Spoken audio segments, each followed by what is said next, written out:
You are listening to the QSR Web Podcast. Outrageous, outsized, a little in your face. That's the tone of the brand we're sitting down with this week on the QSR Web Podcast, Topper's Pizza. And hello, everybody, and thanks again for checking in with us. I'm Pizza Marketplace and QSR Web Editor Shelley Whitehead, and I hope you'll stay with us because just ahead, Topper's Director of Social Media and PR, Colleen Glendenning, stops by to talk about marketing to the pizza customer who wants to get a little adventurous. Are you a supplier or brand working to elevate the customer experience? The Interactive Customer Experience Association connects brands, suppliers, agencies, and more who are working to create transcendent customer experiences. Let's work together to create a better customer experience ecosystem for us all. Join the ICX Association today at icxa.org. So, we are back with a pizza brand that you might call one of the bad boys in the bunch, and proud of it. Thank you very much.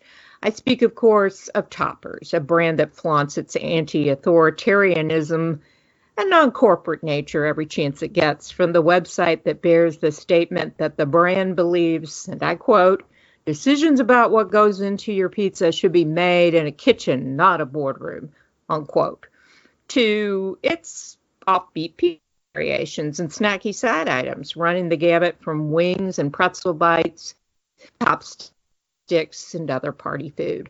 And with us today is a woman helping to stir the pot online and elsewhere, Topper's Director of Social Media and PR, Colleen Glendenning. Welcome, Colleen. Thank you for having me. My pleasure. So, can you kind of give us a snapshot of Topper's at this moment in time, like number of stores, areas of the country, and typical customer? Yeah, absolutely. So we currently have just over 70 locations in about 12 states, ranging from Colorado all the way over to Alexandria, Virginia. We have a location in Texas, and we're continuing to grow our core markets, though, where you probably would find, a multitude of locations would be in Wisconsin, Minnesota, several in Nebraska, but really the Midwest is where we're probably a stone's throw from where you are, and then we're sort of sporadically throughout the rest of the United States, and then going to continue to build density around those more remote markets.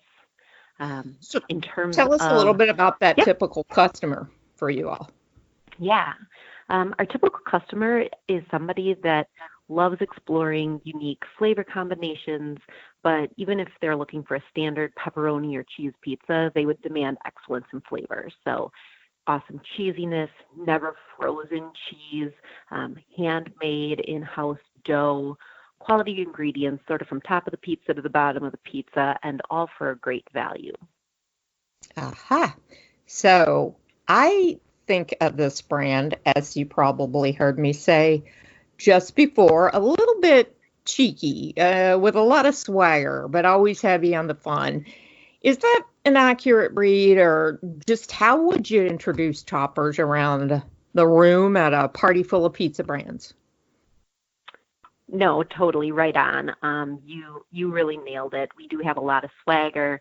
We have a lot of fun. We try to incorporate, our personality into our menu items. So I'd say that, for the adventurous pizza fanatic looking to crank up the flavor on their pizza and sides, whether it's something familiar, like I mentioned, like a pepperoni pizza, or something unexpected like buffalo chicken mac and cheese pizza, Toppers really ramps up pizza so that the taste is really crave-worthy. We do this by really leaving no topping unexplored and using bold, flavorful ingredients and, a hustling team that is passionate, fun, humorous, fearless. That's really what we would tell probably a room of pizza fanatics about, what sets Toppers apart. It's really that fun personality and having no fear about trying new items, mixing up, giving some unexpected flavors in our sides and on our pizza toppings. Toppers goes a little bit offbeat in both its pizza varieties and its the assortment of snacky sides that you've got. And when I'm thinking about the pizza, I'm thinking about mac and cheese and lots of tatza. Mm-hmm. And I wondered what prompted maybe that focus on how, on these kind of offbeat things like you were talking about before. Is it kind of an age of the audience that you're targeting? And how do you know it's working and that customers really like that offbeat stuff that you kind of specialize in? For sure. It's kind of a trend. People want new and unique flavors. They want to be excited and they want to be presented with something that they maybe haven't tried before. But even more so than that, people today like to try new flavor combinations with a twist on the familiar. So yes, you can get mac and cheese from a lot of places, but ours has a twist, like our loaded tater mac and cheese or our buffalo chicken mac and cheese. So people can get breadsticks from a lot of different places, but our topper sticks are garlicky and buttery and, doused with cheese, and you can get them with bacon, you can get them with pepperoni. So we like to take the familiar and ramp it up a little bit and put a twist on it. And that's where we're really finding success, that it's comfortable enough for people to try something new, but then when they try it, they're like, wow, that's really different than what the standard is out there in the market. And we measure success really by, are the items per order increasing? So as I had mentioned, we have the pick two or more for $5.99 each menu, and we like to continue to add variety and options of what people can get and mix and match within that.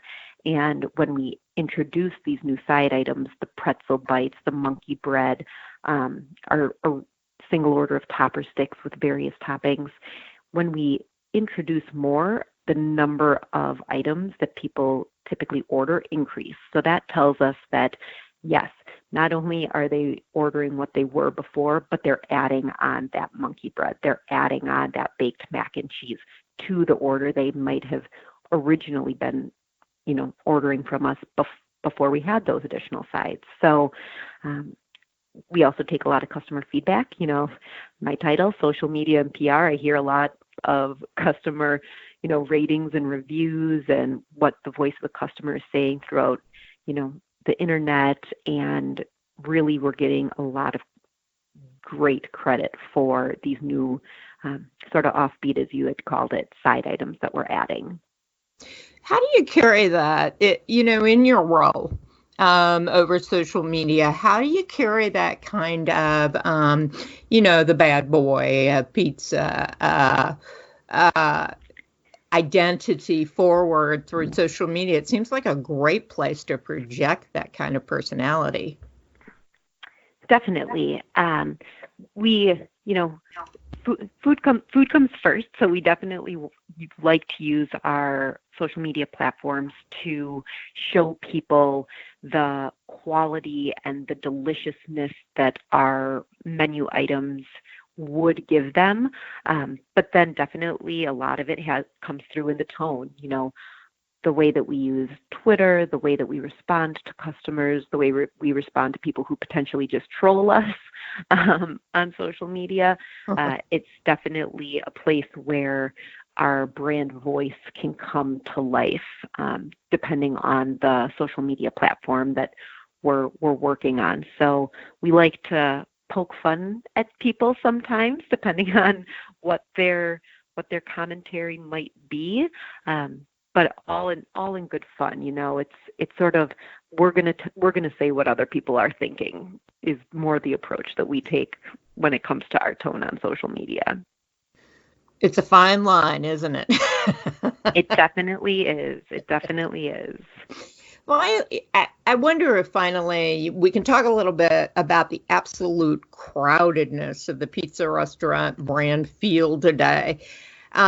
You've said quite a bit about how you kind of filter a lot of the things that you do as the identity of Toppers through kind of the competitive landscape. But how does Toppers distinguish itself as the pie everybody wants, Or is it more like a laser focus on a specific type of customer rather than trying to be all things to all people? Yes, that's a great question. And you had alluded to or asked earlier about is it an age or demographic? And Peppers really isn't about targeting, a specific group of people. We're about being the pizza place for people who like really good tasting food, who want a variety of options, that like to try unique flavor combinations, and just don't want to settle for the run-of-the-mill big chain flavorless pizza. People who are fun, adventurous, want to feel good about the place that they're ordering from, all while getting a great value. That's our customer. That's who we're targeting. People that don't take themselves too seriously, that like to have a good time, that like to be surprised, that like to try new things, but that also are just really know quality pizza, quality food, that want to be adventurous when they're eating. That's our customer. It's not necessarily about an age, but it is about, you know, a lot of times people like to use the terms targeting the millennials, targeting Gen Z. And while we are a youthful, younger brand, I would think that it would be maybe people who want to be associated with a brand like ours, that may be younger, that are coming into their own disposable income, that say, yes, that's the brand that's like me. Or for people that look at the brand and go, yes, that reminds me of the type of person that I was at a certain age or at a certain time in my life. So it's not targeting an age, it's targeting sort of a lifestyle and an approach to eating. And if you fall within that sort of framework, then you're our customer. Awesome. Thank you so much for sharing a little bit about this brand with us today. It's always a lot of fun to talk about Toppers. I like to see what you all are going to do next. That will wrap it up for this week's show. But please come back next week for another listen. Until then, I wish you a great weekend and great business in the week ahead.